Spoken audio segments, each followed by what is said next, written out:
Hi, hello. My name is Abbas, and yes, you're not mistaken. This is not a bug. This channel is still alive. I know that this fourth episode of According to Abbas is coming some 6.5 months after the last one, and I apologize for that. I have just been doing a lot of stuff, living life, trying to make rent, and doing a bunch of things because of which I just have not been able to get my ass down on a chair, sit in front of a camera, and talk shit. So I apologize. But hey, new year, new beginnings, new resolutions. I hate using that word or that concept, but yeah, maybe 2026 is the year where I can just be regular at this and try and put out more and more stuff uh, for you guys and also for myself, actually, because I'm doing this as much for myself as I am doing it for anybody else. So, why am I here? Well, the beginning of a new year is always a good time to also look back at the year gone by. So, I thought it would be kind of cool to document what I thought were my favorite films that I saw last year. I have to say, though, that 2025 generally was not a great film watching year for me. For about the past 5 or 6 years, I try and watch at least 100 films a year. During the pandemic and the lockdown, obviously that score went higher because we were all at home and watching a lot of stuff. But last year I was only able to watch about, I think, 65 or 66 films. And the two main reasons for that, I think, one is that the Mumbai Film Festival did not happen last year, and that is the one week where I watch like a bunch of movies, about 28 to 30 films in a week. And it's my favorite time of the year. But unfortunately, last year, the festival did not happen. And also, second thing, and this is again just me coming to terms with my age and growing older, I have realized that my capacity and ability to sit and watch films on a computer screen or on a tablet is reducing. I have realized that I prefer now a lot more to watch films in its perfect environment, which is preferably a movie theater. I watched, I went to the movie theater 39 times last year, which is the most I think in the last about 2 or 3 years. Uh, but yeah, I mean, I've realized that watching a movie is more conducive to a movie theater. Who would have thought? And I have some more feelings about that, which I'll go into when I talk about the films that I liked. I went to the theater 39 times, but all the 39 times was not to watch a new film. That's one of the other realizations I've had last year, is that any chance I get to watch a retrospective or a re-release of a film, I try and catch it. And revisiting films has been a big thing for me last year as well. And I just realized I've been wearing these earphones in my ears. So yeah, growing older, as you can see, connecting the dots. Um, but yeah, so I mean, till a couple of years ago, when I was hosting Has It, also I used to watch a bunch of films for that show, plus a lot of stuff. So, but yeah, even though I watched only about 66 films, I think I have a bunch of films which I quite liked and I think made an impact on me. And the best thing about a film is when the film stays with you and simmers in your mind. And I think I have like a pretty good list of 10 films that I think had an impact on me and have impacted the way I think and I look at the world. And I thought it would be great to share them with you. But before I get into my list of the 10 favorite films, I would like to give, or rather, mention some honorable mentions of films that were almost there in the top 10, but just fell short by a little bit. Specifically, four films. The first honorable mention I'd like to give is to The Naked Gun, which starred Liam Neeson. It's a reboot of the very popular, funny series of films from the 80s. This one was just called The Naked Gun, and it was one of the most pleasurable experiences for me in a movie theater because it reminded me we used to do this a lot back in the 2000s, where we just used to make funny films. Like, this wasn't comedy attached to another genre. It wasn't an action comedy, it wasn't a romantic comedy, it wasn't a horror comedy. It was just straight up funny jokes, one after the other, silly jokes, dad jokes sometimes. But the joker minute ratio of this film is something I haven't seen in a big budget Hollywood film for a really long time. And it also wasn't being snide about it or being ironic about it, which is what a lot of the Marvel films do, where they are funny, but they are also commenting on just how funny they are trying to be. So Naked Gun, hilarious film, very funny. Not all the joke hit rate probably isn't 100%, but I think it's at a good healthy 70 to 75%. Liam Neeson was amazing in this film. I love that they resurrected Pamela Anderson from the sexy siren that she was in the 90s and 2000s to this role. And yeah, so Naked Gun, very funny film. I think it's streaming on Amazon Prime right now, so you can go watch it right now. Had a lot of fun. The second honorable mention is Zootopia 2. I loved Zootopia 1. It had such heavy themes and complicated ideas in it, in the packaging of a children's animated film with talking animals. And I think Zootopia 2 kind of carries that. It has a very important theme of displacement and how one should view history and how one should perceive history and teach history to their children, and about integration. I want to mention one very specific thing about Zootopia 2 though. So I happened to watch this film in a 4DX theater. Okay, now if you don't know what 4DX is, it's like those it's an experience where the chairs give you the experience of what's happening in the movie. So if someone falls or someone crashes on screen, you will feel a vibration. If there is a mist, which happens on screen for some reason, you'll have like a mist in the movie theater as well, like or a fog, right? So there were two instances in Zootopia 2 where Shakira has voiced a goat, and the goat is singing in a party, and because it's a party, right? It's glitzy and camera flashes are going off, and in the 4DX theater also flashes are going off. But in both those occasions, when Shakira came on screen, I don't know what the 4DX theater did, but they emanated this fragrance which would waft into the theater when Shakira's goat was on screen. And it was a really great fragrance. So if anybody from like, I have so many questions about this, because I'm like, did Shakira have any say in the fragrance that is being used in these 4DX screenings? Is the fragrance that was in the 4DX theater in Kurla the same in San Francisco, right? But if anybody knows if what the fragrance is, A, and did Shakira actually have a say in the fragrance that was in the theater when she came on when not she but her character comes on screen, and did I actually happen to smell Shakira sitting in Kurla? Questions to ponder over. Honorable mention number three, Avatar Fire and Ash. I was pretty certain this would make my top 10, but unfortunately, I think the third Avatar movie falls just short of the brilliance of the first two Avatar films. I'm actually a very big fan of Avatar 2, which is The Way of Water. I think it's a great sequel. I think James Cameron has this uncanny ability to really ramp things up when he makes a second part of a series. So he did it with Aliens 2, he did it with Terminator 2, again, one of my favorite films of all time, and he did it again with Avatar 2. But Fire and Ash is the first time he's making a third installment of a film. And I think Avatar Fire and Ash almost gave me the sense that this was made from the deleted scenes of Avatar Way of Water. So I mean, still, it's a spectacle, it's a visual spectacle.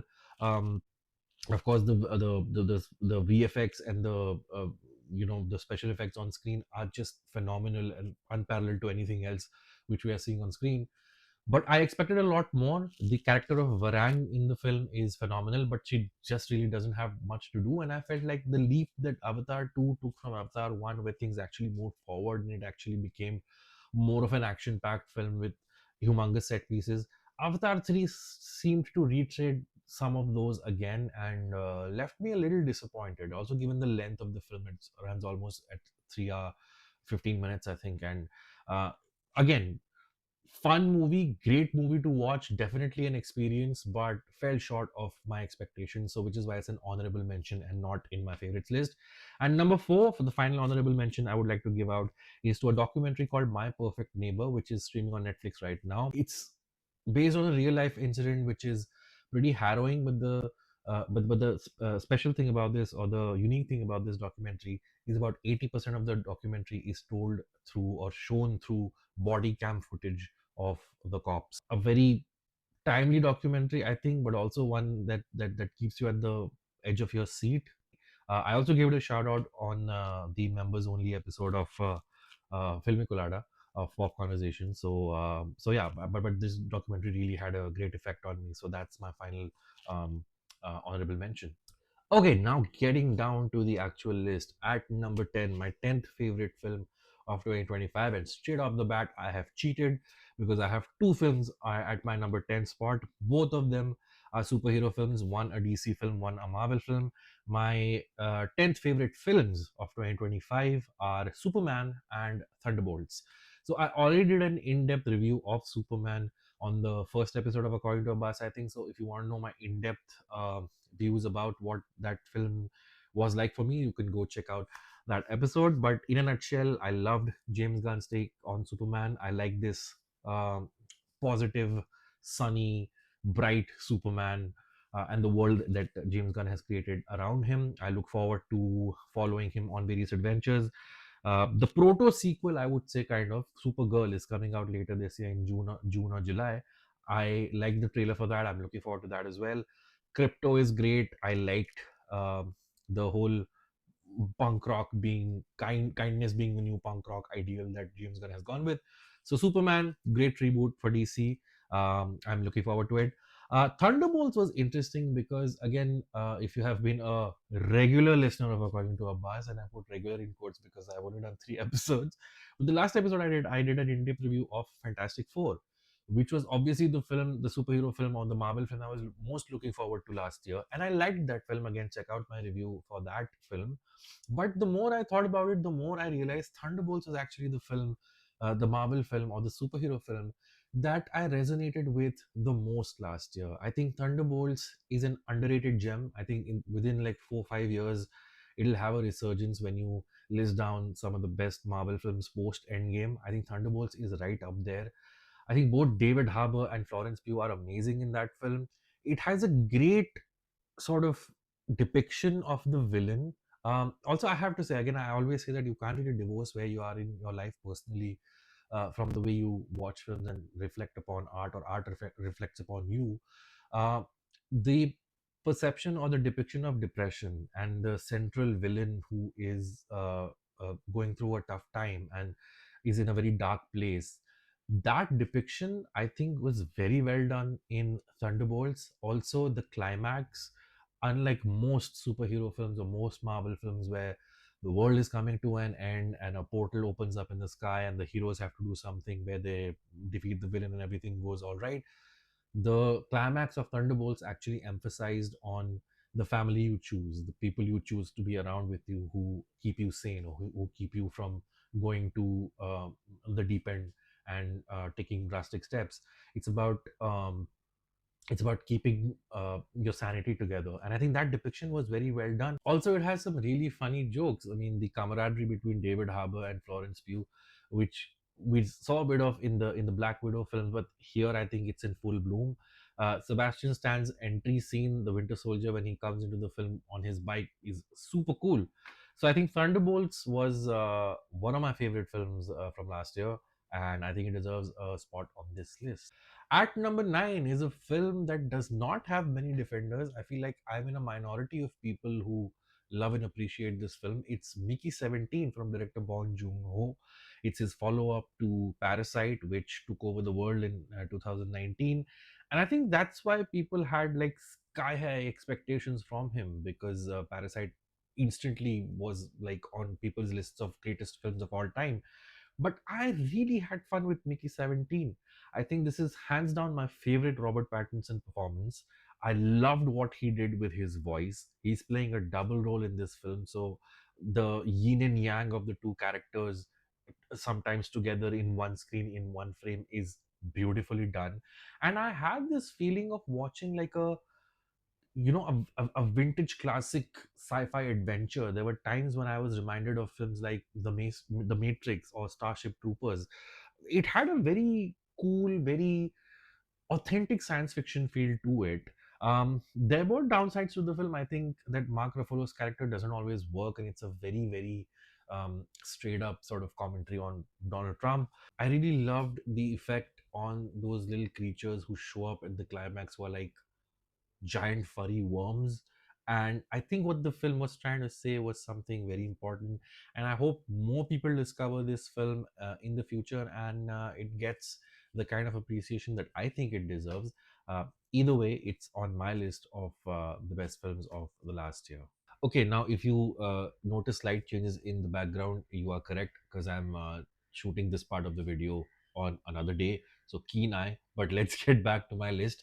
Coming in at number 8 is a Tamil film called Bison Kalamadan, which is a sports biopic slash political drama slash gangster flick. Also, it's like a mission of a couple of genres. So this film is directed by Mari Selvaraj, who has made some very acclaimed films before as well, one of them being Pariyarum Perumal, the Hindi remake of which also released last year in the form of Dhadak 2. But this film is a sports biopic. It's about a kabaddi player. And I think the benchmark of a good sports drama should be that I should enjoy it regardless of whether or not I follow that sport in real life. So I'm not someone who very keenly follows kabaddi in real life, but yet this film totally worked for me.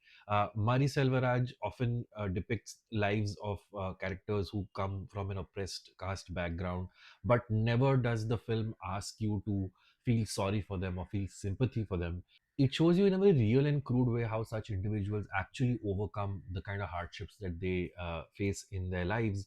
And like I said, it has some streaks of a gangster film, because there are two very strong political figures in this village where the film is based, who try to claim ownership of this boy because he's so good at playing kabaddi.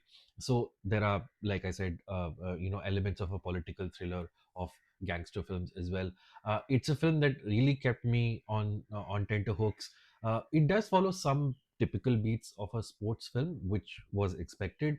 But all in all, this is a film which is a hard watch at times, but it's totally worth your time. Again, it's streaming at the time of recording on Netflix, so please go ahead and watch Bison Kalamadan. I absolutely loved it. Coming in at number 7 is Ryan Coogler's Sinners, a film that seemingly came out of nowhere last year and then became the talk of the town. The reason why this film is slightly lower on my list of films is because Sinners is almost directly split into two halves. And the second half of the film is a vampire film, which is how this film was marketed and sold. But I actually like the first half of the film a little more, which is when the film is marinating in this atmosphere and in the habitat of the film. It's introducing us to the characters that we should know, and their little backstories, as well as the power of blues music. And that's the other thing. I think Sinners was probably the best soundtrack of 2025. I still keep listening to it. Ludwig Göransson did a kick-ass job with it. So I think once these characters get to this one location where a party is thrown, and again there's one unbelievable sequence that has to be seen to be believed, then the film becomes a vampire film. It becomes a potent horror film, which is fine. It then follows the beats of a good horror film. But I think at that point, the for me at least, and this is just my purely my opinion, the quality of the film dips a little bit, and it starts following the typical beats of a vampire film. Whereas up till that point, I'm so hooked onto the film and I'm expecting something absolutely phenomenal. And on in that respect, the film little bit petered out for me. But all said and done, I think it's an extremely rewatchable film. It's an extremely fun film, and again, it does that thing where in the guise of a fun film, it's actually telling you a lot about the history and perspective of African Americans. And for me, Sinners is definitely a worthy addition to Ryan Coogler's filmography. At number 6 is Paul Thomas Anderson's One Battle After Another. So I wrote about this film for an article in the Indian Express, which I will link in the description. Watching this film felt like watching an old fashioned chunky movie. It almost has a 3 hour running time, and you feel it in a good way, in the sense that the film takes you through phases of the lives of the characters who are portrayed in it. There is the volatile revolutionary phase in the first 35-40 minutes of the film. Then there is the middle chunk where you see Leo's character become a complete slacker, and that phase of the film has is it's funnier than it has any right to be. And I was actually very surprised as to how funny the film was and how funny Leonardo DiCaprio's performance was in it. And then of course there's the last third of the film where, in a unique way, for the first time, I think, at least for me, I saw the geography of a terrain being used as a suspense tool, almost in the Hitchcockian way of what's gonna happen, but all you're seeing is a chase sequence through this rocky road, not rocky actually, but this roller coaster like road which is running to nowhere. And here's the thing, right? Paul Thomas Anderson is a filmmaker who hasn't always worked for me. I don't get the hype around There Will Be Blood. I have seen that film twice and I don't get it. Maybe my cinephile card will be revoked after I see that. But There Will Be Blood and The Master are two films where I just don't get them. I like Boogie Nights. I have tried a couple of other PTA films, uh, which again have at some points worked for me, some not. So PTA not a director who always works for me, but for One Battle After Another, I think, like I said, it felt like it, and maybe it's a thing about the directors who started out in the 90s, right? That they're still making films which feel like, to use a cliche Martin Scorsese meme, like, this is cinema, bro. ये देख के मतलब ऐसा लगता है कि भाई आप कुछ एक 3 घंटे की मतलब यू मजा आ गया, like you gone through shit through this film, right? You laughed, you were scared for the characters. At sometimes you were like, what the fuck is gonna happen? And then sometimes you were like, I'm so happy that this thing is happening. So that for me is the biggest takeaway from One Battle After Another. It the going to a theater and watching a movie used to be an event. Like, it used to feel like you've dedicated your time and soul to a film, and watching One Battle After Another felt like that.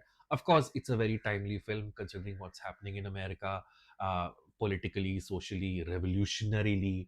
So all of those things, yes, of course, I'm not the probably the best person to comment on that, but this film was fun. This film was so brilliantly made, and again, felt like watching a freaking chonky chonk 3 hour film. Coming in at number 5 is Wake Up Dead Man, the third film in the Knives Out trilogy, or the Benoit Blanc trilogy, whatever you want to call it. Here's the thing: I really loved the first Knives Out film. It was one of the favorite films of that year. Glass Onion, I was a little mixed on, but overall, I kind of liked it. I got that they're trying to satirize and make fun of the billionaires and billionaire culture, but I thought, okay, they've kind of kicked it up when it comes to like the budget and the scope of the film. So maybe the third film will also be another notch up, and they'll try and take another topic and try and satirize it. But what I expected from Wake Up Dead Man was another tightly wound murder mystery in the vein of an Agatha Christie novel, with competent performances and, deftly made filmmaking, because it's Ryan Johnson. And this film is all of that, yes. What I did not expect was a film to address the intricacies, contradictions, and mysteries of faith, religion, and God. Like, I remember I watched Wake Up Dead Man, I think a day or two after the debate between Javed Akhtar and this religious mufti about whether God exists or not, and those videos and reels, I mean snippets of videos from that debate kept showing up on my Instagram. And I felt like I would watch a film like Wake Up Dead Man a dozen times rather than sort of ponder over pretentious philosophical debates like whether God exists or not, because there is an inherent romanticism and challenge in the way the story in Wake Up Dead Man unravels. Even in Wake Up Dead Man, there are two characters who are very distinctly on opposite sides of the faith debate. There is the Josh O'Connor character who plays a priest who is wrongly framed for a murder, and then we have Daniel Craig's detective Benoit Blanc, who is very methodical, very logical, who is an atheist who thinks religion is hokum. And the film is an extremely wonderfully laid out conversation between the ideologies of these two men. And it so beautifully sort of frames the idea that uh, humans will do and take nefarious means to do things the way they think they should be done, but then actually point their finger at the legacy of religion and God when it comes to justifying it. So I was really blown away by it. I have a feeling that if I watch this film a couple more times, this will probably go higher in the list of my favorite films. I still think the first Knives Out film is more personal to me because it was a wonderfully laid out murder mystery. But Wake Up Dead Man is special. I think it definitely deserves a watch, and I was really wonderfully taken aback by it. I think it's one of the best films about the questions of religion and faith in the last 5 or 10 years, probably. Coming in at number four is the Malayalam film Lokah, directed by Dominic Arun, with Kalyani Priyadarshan in the lead. That's right, ladies and gentlemen. After Shaktiman and Krish, we finally have a superhero who we can be proud of. But यार इस picture की बात ये है ना, more than a superhero, of course it's a vampire film, and more than a superhero film, it gave me the vibes of Buffy the Vampire Slayer. I grew up as a huge fan of Buffy, and this is like, I think, our very first successful attempt at doing like an urban fantasy kind of a feel and nailing it uh, without spending thousands of crores of rupees on it. I think what the film does is the look and feel of the film feels so authentic and so real and so nice.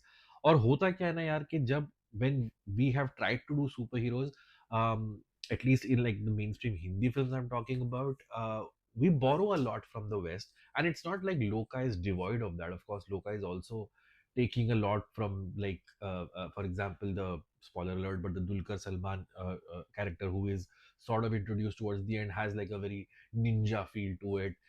But क्या होता है ना कि इन्होंने ये film they've set it in Bangalore and it feels so authentic. It doesn't feel like Bangalore is like this completely different cyberpunk city where I can't relate to it. I mean, no, I can see this happening in Bangalore, right?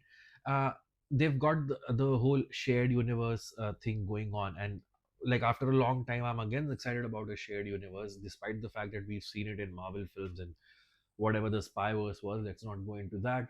But I really hope that with Loka, they do justice to the shared universe, and each film, like in the early Marvel days, sort of builds up to probably a team up film that will totally kick ass.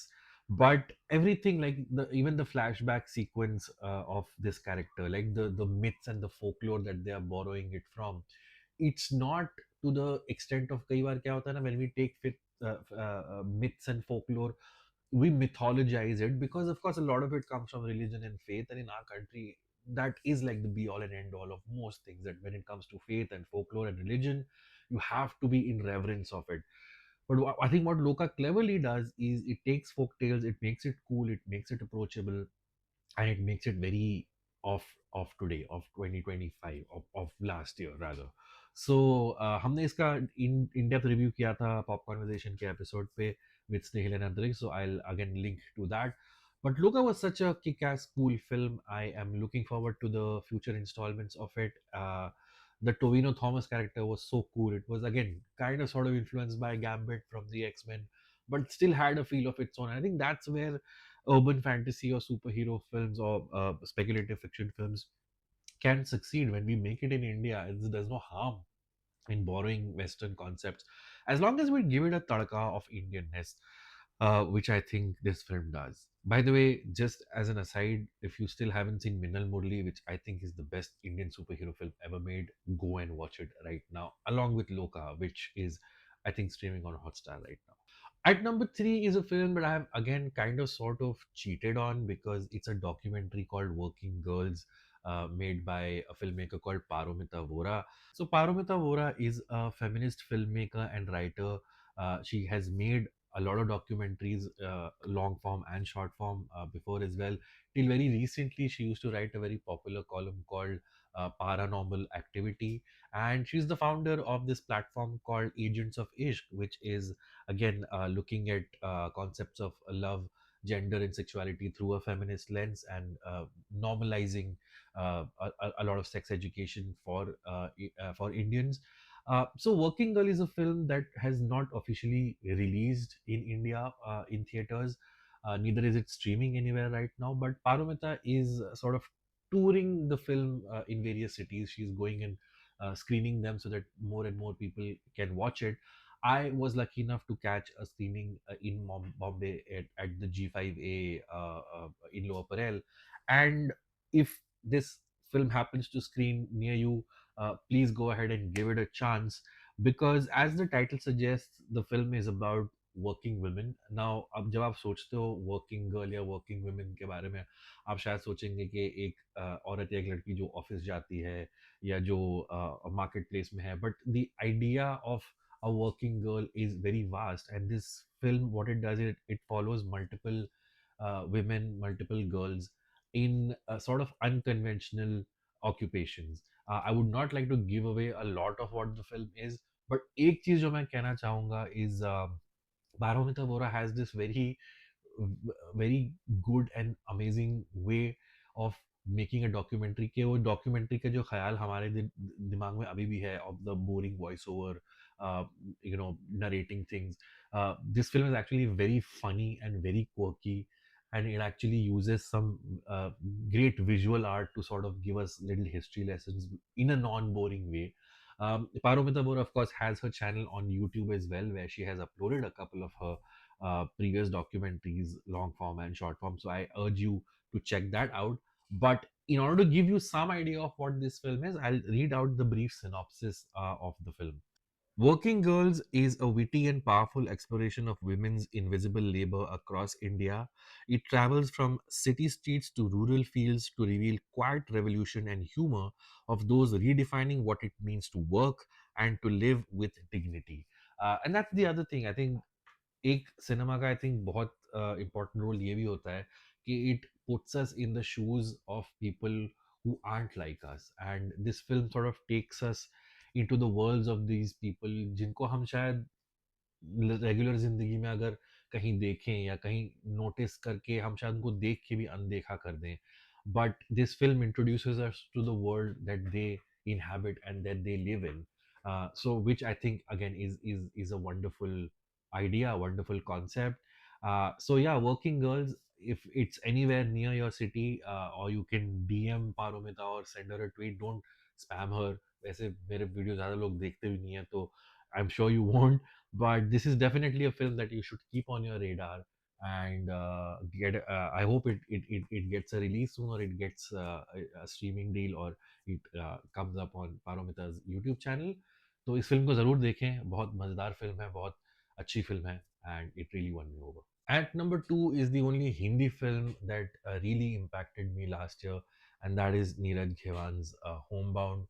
uh, अंग्रेजी में एक लफ्ज़ है catharsis, जिसका मतलब होता है कि आप किसी और की ज़िंदगी की स्ट्रगल्स स्क्रीन पर देख के आपकी ज़िंदगी में जो खालीपन है, जो एम्प्टीनेस है, कहीं ना कहीं वो फील हो जाती है. And I think Homebound is a great example of that. This film, of course, is based around. It deals with two friends, two boys who are from a small town, and it sort of follows their journey. And it's inspired by a real life incident which happened, where there was an article written by Basharat Peer, where during the COVID lockdowns, um, one of the friends lost their lives on while they were walking on foot back to their village, जो बहुत सारे हजारों लोगों के साथ हुआ India में. And given the nature of the hardships that I think we all went through in the COVID lockdown, we don't want to address it even now. I think we still think it's too soon to address that. But apart from that, what Homebound addresses again is the friendship of these two boys. One of them happens to be a Muslim, one of them happens to be from an oppressed caste, और इन दोनों की life का जो buildup उस मकाम तक है, till the of course the tragic incident happens, what are the hardships that they have gone through. Now again, when I say the hardships they have gone through, does this film just portray one hardship after another? Yes, but then also the perseverance, also the steadfast resolve of these characters to stick by and do what they believe in.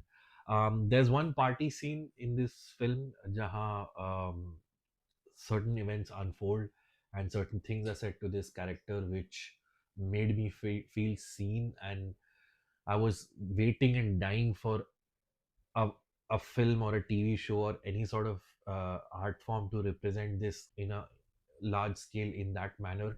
And I think this film does that.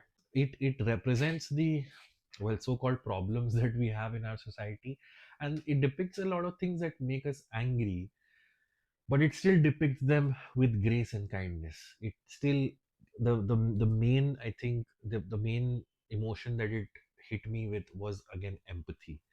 And Roger Ebert का एक बहुत famous quote है जो मुझे बड़ा पसंद आता है, that movies are empathy machines.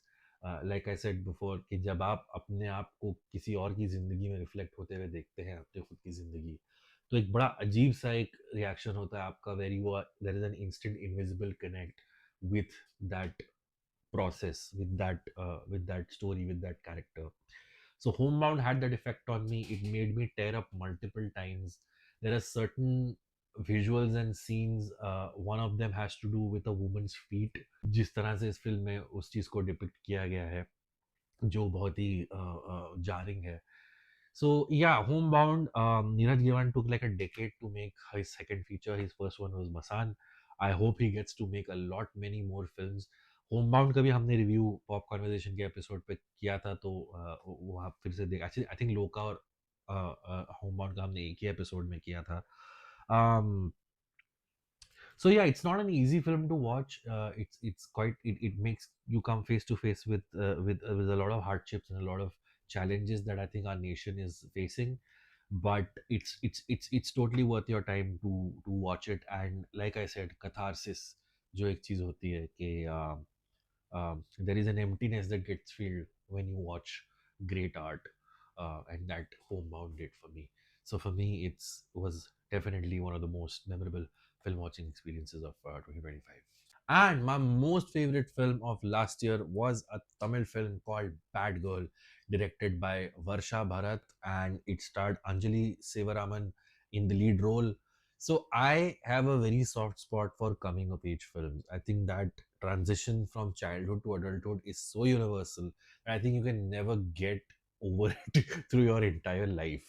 And so, little bit about Bad Girl. So this is a film which was co-produced by Vetri Baran and Anurag Kashyap. And yet, I think it barely ran for a weekend in like one screen in Vashi somewhere in Mumbai. So of course, I wasn't able to watch it when it was running in theaters. Then it was re-released in Hindi with a slightly more expanded theatrical run. But I again was lucky enough to watch a screening in Mumbai with which was organized, or which rather had the director present for a Q&A again at G5A in Lower Parel. And I was blown away by this film. It is sad that this did not get a wider release, but like I said, it's a coming of age film. So on the face of it, it's not like this film is some revolutionary film or some really special, larger than life story. It's a simple no, simple in the sense as simple as a coming of age film can be, which is such a complicated time in any youngster's life. But it portrays a girl's life from the age of I think about 15 or 16 till her 30s, right? And so it's her school life, it's her college life, and it's her working in an urban Indian city. Now, of course, the time period portrayed in this film roughly sort of aligns with my age group. So maybe the idea is that I am watching someone of my own generation being portrayed on screen so authentically that I connected with. But of course, because this is a girl's coming of age, it'll obviously be very different from a male perspective of a coming of age film. And the filmmaking is very kinetic filmmaking. The age where the character is portrayed has different methods of or feel of filmmaking through each of the segments. So when she's in school, the filmmaking has this sort of very staccato kinetic kind of filmmaking. When she's in college and the college romance happens, it kind of sort of again reminded me a little bit of the early 2000 romantic comedies or romantic films that used to come out of Tamil cinema. And then when she gets into her 30s, the film takes a more of a what we would call like an indie film approach of the 2010s or 20s. Throughout the film kept me very engaged. It's a very it's a single character study of a person at various stages in the life.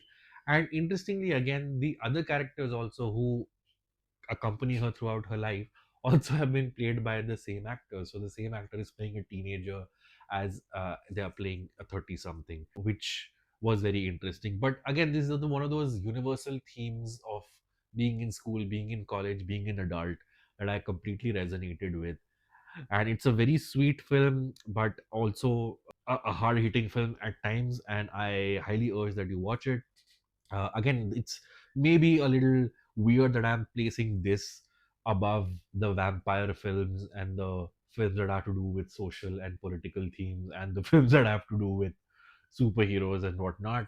But yeah, this film totally won me over, and I've seen it twice now. It's streaming on Hotstar. Please go watch it. Try and watch it in the original Tamil if you can. um, it was a lovely film, and coming of age films will always have a special place in my heart. And this one, Bad Girl, goes right up there. Oh, I should give a special shout out to Amit Trivedi's music score. I think the songs used in this film and the background score and the sound in general is very very very well done. It kind of is like the beating heart, as cliche as it sounds, the beating heart of this film and the soul of this film, but it's very very authentically done. And I know this is like a big statement, but it connected me to how the music was like the heart of Devdi. In many places, I felt like the music for Bad Girl is like as essential to this film as it was to Devdi, and it is Amit Trivedi in both the cases. And yeah, that I think is my list of the 10 favorite films that I had from 2025. Do not worry, I will not wait another year to come in front of you with my favorite films of 2026. But a happy new year to everyone. Pretty late by the time you see this, it'll probably be mid January. I also wanted to little very briefly give you my feelings about the Stranger Things finale, because that's a show that I absolutely fell in love with when it premiered. Then I kind of fell out of love with because they would take such long gaps between the seasons. But then finally, the season 5 finale dropped, and I watched it. And my brief takeaway from Stranger Things was I think they landed the finale. I didn't give a shit about any of the Vecna stuff, but I think the last half an hour of the finale, where the emotional stuff is being done, that each character gets to say a goodbye and they get to say goodbye to each other, I think was very wonderfully done. So props to the Duffer Brothers for that. And I just kept thinking about the fact that you know what, only if the Duffer Brothers would not take such long, huge gaps between the episode and be consistent at it and keep at it and keep regularly churning out episodes, I would have enjoyed Stranger Things a lot more. And then I thought to myself, who am I kidding? I mean, I'm the guy who puts out one podcast episode in 6 months. So, Duffer Brothers, I am sorry. I doubted you. I totally get. Not that I'm making anything as close to fucking Stranger Things. I'm blabbering in front of a phone camera. But that was episode 4 of According to Abbas, guys. Thank you so much if you stuck around till the end. I am sorry for taking so long for putting out episodes. I will try and be more regular on this channel. Please give me suggestions of what you would like for me to speak about. You can check out my other stuff, which I do on the Filmy Colada channel with Antariksh and Snehil. We talk about movies and a bunch of other pop culture stuff, TV shows, movies, a lot of that stuff. If this goes out before the 23rd, we're doing a live show of Filmy Colada or Pop Conversation on the 23rd at the Jeff Goldberg studio in Bandra. So I'll put the ticket links for that as well. So in case you want to see me live and see me Antariksh and Snehal live, who you've probably been known from the IVM days, you can come say hi to us. We'll be doing a live recasting. Recasting is where we take a classic film and try and recast them with today's actors. So each of us will pitch our choices for the perfect casting. We'll be joined by a special guest who we haven't announced yet. So that's the details about the live show, 23rd January, Jeff Goldberg Studio Bandra. Come say hi. You can check out my interviews on the comment section where I recently interviewed Puneet Pania. I interviewed Naveen Kaushik, who looks exactly like me from the Durandar. And I've got some fun stuff coming up there as well, including one special interview I think that which you guys will like. So go subscribe to that channel, watch that stuff. and I will try and do some random shit over here as well, film related, TV related, current affairs related. The canvas is open, and thank you so much for watching me till the very end. Follow me on Instagram at abbasmomin88, on Twitter at abbasmomin, though Twitter is becoming a cesspool of garbage, but yeah, I'm still there. So thank you so much. I'll see you all very soon, I promise, and bye bye.